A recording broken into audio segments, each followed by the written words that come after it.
few weeks ago, I was watching Wild in the Country starring Elvis Presley and found myself asking a question. Why did Hollywood stop trusting Elvis as an actor? Because up to that point, the evidence was really solid and said otherwise. We had King Creole, Flaming Star, Wild in the Country, 3 films that proved Elvis could really carry drama. But then came Blue Hawaii. I'd always heard the story. This is the film that changed everything in Elvis's acting career, the moment Hollywood decided a formula was safer than a challenge. So I sat down to watch this film expecting to dislike it because in a way this film was the reason why I got to stop seeing Elvis do such really meaty dramatic roles. So I thought I had a predisposition to dislike this film.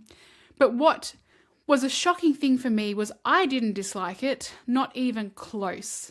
And that's what this video is actually about, because the more I sat with this film and why I loved it, the more I understood exactly what went wrong in Elvis Presley's acting career. And who am I? Well, hello, my name is Cassidy Krieger from Hollywoodland Photos. This is a place where we discuss everything pop culture from the 20th century, from the 1930s down to 1999. So if you like discussing everything from last century, make sure you hit that subscribe button. I will be ever so grateful. So let's chat Blue Hawaii, because Blue Hawaii is just fun. It was never trying to be King Creole. It was never trying to be Wild in the Country. It's selling you a few hours in paradise with Elvis Presley, and on that promise, it absolutely delivers. The Hawaiian locations are stunning enough to work as tourism advertising on their own. I've been to Waikiki about 15 years ago now, which is crazy. And half the fun for me was kind of rewatching and recognizing a few of the places that I had been. And when I was there as a teenager, before I discovered my love of classic cinema and Elvis Presley, Blue Hawaii, I remember seeing the movie everywhere. Posters, souvenirs. There was a giant print of Elvis Presley in this movie across the road from my hotel. It's one of my biggest memories of that vacation was seeing this big Elvis Presley Blue Hawaii poster and being like, what is this here for? It's an old movie. I was 16. But at 16, I had no idea why a 1961 film still mattered so much to the island's, I guess, advertising identity. But watching it now, I get it. I really get it. I want to go back to Hawaii after seeing this film. It's so beautiful.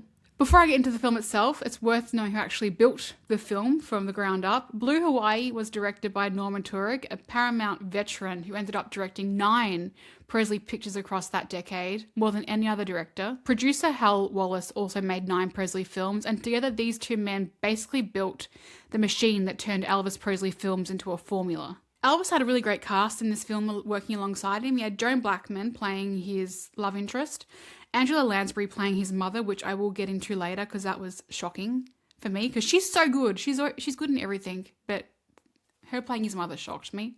Nancy Walters played the school teacher that was a rival for his affections, and Jenny Maxwell, who I will come back to and talk about a bit later as well because she had a really fascinating story. But there's one story from this film shoot that tells you how tightly Elvis Presley's career was being controlled by that point. The director finally got a good break in weather to film Elvis Presley running out to the surf, but Colonel Parker stormed in front of the camera and yelled cut, which nobody, if you've been on a set before, nobody but the director is allowed to yell cut, or the assistant director if they've been given that privilege.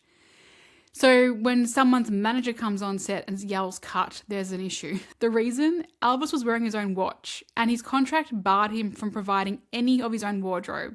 Paramount would have owed him another $25,000 if they'd kept that shot. Anything for Colonel Parker to make a buck, I guess. The director made him take off the watch and reshoot it. That's the level of control around Elvis Presley at that time, before he'd even opened his mouth to speak a word or sing a note. But the biggest thing Blue Hawaii taught me wasn't about the film or how much I want to go back to Hawaii. It was about, of course, our man Elvis Presley. Until now, this Elvis Presley series I've been doing on YouTube has been really dedicated to him entirely as an actor, as a serious actor. Could he carry drama? Could he disappear into a character? Could he prove the critics wrong? After King Creole, Flaming Star, and Wild in the Country, I thought I had my answer. Yes, absolutely, he can. But Blue Hawaii, when I was watching it, I sat with myself and realized I was asking myself the wrong question. Elvis wasn't just a gifted actor.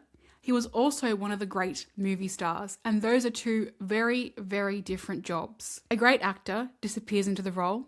A great movie star makes 2 hours in his company feel like it's the only place you want to be in the world, whatever the role happens to be. So watching Blue Hawaii, I saw Elvis hadn't forgotten how to act.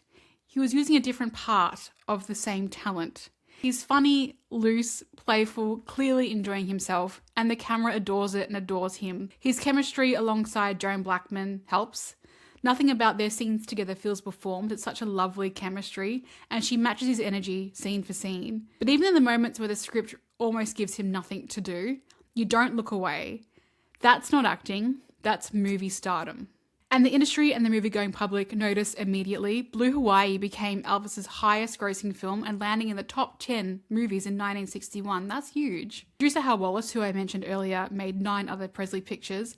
Put it plainly, in his words, a Presley picture was the only sure thing in Hollywood. And Colonel Tom Parker took those numbers straight to Elvis as proof. The fans didn't want dramatic Elvis. They wanted this Elvis. And nearly every Presley film for the next decade roughly followed the same blueprint. A beautiful location, a gorgeous co-star, a stack of songs, and Elvis simply being magnetic. And it worked. He landed among Hollywood's top 10 box office stars in 7 separate years throughout the 1960s. Money talks. Money always talks. But not everything about Blue Hawaii survives the trip into 2026. I mentioned earlier, the Jenny Maxwell storyline is rough to watch, and I do want to make a video about Jenny Maxwell because she had such a sad life. She was murdered quite brutally, I think 20 years after this film was made, and I think she was wonderful in this movie. She was a great actress and could have been something, but the storyline as a woman living in 2026 was hard to watch. She plays Allie Corbett, a teenager who tries to seduce Chad, Elvis Presley, and gets punished for it with a spanking scene on the beach. The line describing her as Miss Oversexed and underage isn't a slip. I felt so uncomfortable when I actually had to rewind it and then put the captions on and go, oh, Elvis actually just said that. It's a different era, I know, but I felt so icky. Maxwell herself was 19 at the time, cast to play younger, so she was over 18. It landed as comedy in 1961. Of course it did, but in 2026 for me as a new viewer, it didn't quite land the same.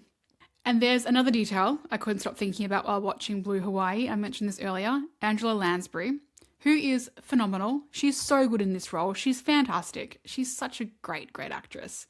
She plays Chad's mother. When filming started in March 1961, Elvis was 26 and Angela Lansbury was 35. By the time the film hit theatres in November that year, she'd had her birthday, so she was 36 now. She was 10 years older.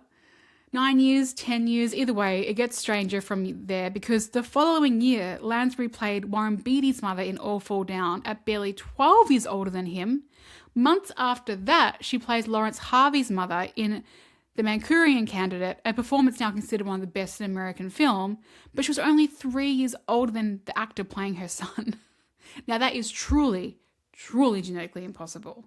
Meanwhile, back in Blue Hawaii, the role written as the older, more mature love interest, schoolteacher Abigail Prentice, went to Nancy Walters, who in real life was only 18 months older than Elvis, so she was practically his age, not some wise older woman at all. That's the pattern. Men aged into leading roles, while women got aged into motherhood the moment a story needed someone to look old enough, sometimes by a matter of months, truly months. Lansbury wasn't an isolated case. This is very, very common across Hollywood still to this day. It's very, very common. I just watched The Odyssey and Anne Hathaway played Tom Holland's mother. I think there's like 13 years difference between them. Like we can't even say, oh, it's different now. It's not. It's not.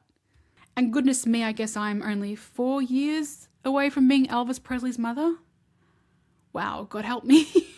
So when Blue Hawaii came out on November 22nd, 1961, critics were already split. Some called the story lightweight, some said Elvis was simply playing himself. A few still weren't convinced he could act at all, which is strange because by then that question had already been answered. He'd made flaming star King Creole, Wild in the Country, so the talent was never the issue. As we discussed earlier, Blue Hawaii became one of the biggest commercial successes of Elvis Presley's career. And to the people controlling Elvis Presley's career, the message must have been brutally clear. Audiences might respect dramatic Elvis, but they paid far more money to watch him sing in paradise. So I don't think Blue Hawaii is a tragedy. I think the success of Blue Hawaii is the tragedy. Because I get why audiences loved it. It's colourful, funny, gorgeously shot, and Elvis is impossible to look away from. On every measure that matters to someone buying a ticket, it delivers. And that's exactly the problem. After a film that's this profitable, this successful, I don't think Hollywood sat down and asked itself, what's the next role that will challenge Elvis Presley? I think they asked a much smaller question on Elvis Presley's behalf. How do we make another Blue Hawaii? And I think as an artist, that is so very sad.